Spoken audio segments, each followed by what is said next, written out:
प्रेम से बोलिए बाबा विश्वनाथ की जय, माँ गौरी की जय। महाराज विमला पाठक मंदिर में बैठी है, शाम के समय है, कीर्तन भजन चल रहा है और दुनिया को देखते हुए मैं आज ये वीडियो बनाई हूँ पूरे भारत के नौजवान पुत्रों पर। जागो पुत्र जागो, घोर कलयुग चल रहा है। इस कलयुग में भी तुम अपने आप को संभाल के सतयुग की तरह बनो, क्योंकि रावण के लंका में रहकर भी विभीषण राम राम नहीं छोड़े। इसी तरह इस कलयुग में भी रहकर तुम अपने माँ का कदर करना और माँ को प्यार देना और माँ का इज्जत कदर करना मत भूलो। एक माँ त्याग की मूर्ति है।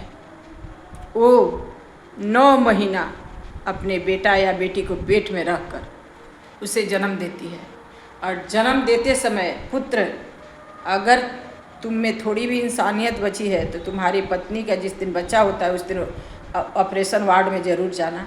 उसी दिन जब तुम देखोगे ना, तुम्हारा हृदय पिघल जाएगा कि एक माँ हमको कैसे जन्म दी है। उस दिन माँ मृत्यु से लड़कर उनका दूसरा जन्म होता है और तुम्हें पैदा करती है, इस धरती पर लाती है। और उसके बाद तुम उन्हें थप्पड़ मारते हो, लात मारते हो, बेइज्जत करते हो। नहीं पुत्र, ऐसे मत करना। भगवान की आसन डगमगा जाती है जिस दिन उन पर तुम हाथ उठाकर थप्पड़ मारते हो। भारत के पुत्र जागो, जागो, जागो।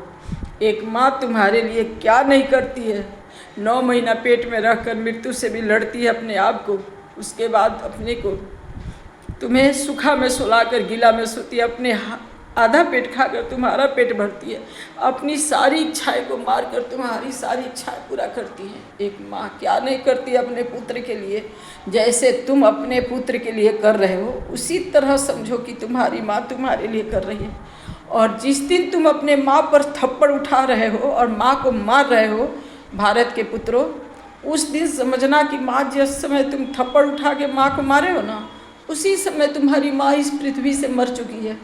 जिंदा होगी भी ना तो एक लाश के समान होगी, क्योंकि जिस पुत्र को इतना की है और वो पुत्र उसके थप्पड़ मार रहा है तो समझिए कि वो माँ उसी दिन मर चुकी है। अगर जिंदा भी है तो लाश के समान है। याद रखना। इसी से जागिए पुत्र, जागिए। पूरे भारत के पुत्रों पर मैं नौजवान को कह रही हूँ कि आप तो जवान हो चुके हो माँ के खिलाने पिलाने से, दूध पिलाने से, पालन पोषण से। अब माँ बूढ़ी होती जा रही है और तुम आराम से उन पर थप्पड़ उठा रहे हो, मार रहे हो। अब उनको कुटी कुटी भी काट दो, मारो, कोई बात नहीं है। क्या करेगी वो? कुछ नहीं, तो वृद्धा हो गई है, बूढ़ी हो गई है। को वृद्धाश्रम में फेंको या कहीं फेंको। इसी से जागो पुत्र, जागो। इस वीडियो पर ज़रूर ध्यान देना भारत के पुत्रों। अपने माता पिता का कदर करना, इज्जत करना और अपने माँ पर कभी थप्पड़ मत उठाना। जिस दिन तुम अपने माँ पर थप्पड़ उठाते हो उस दिन भगवान का आसन डगमगा जाता है। माँ वो त्याग की मूर्ति है। प्रेम से बोलिए बाबा विश्वनाथ की जय, माँ गौरी की जय।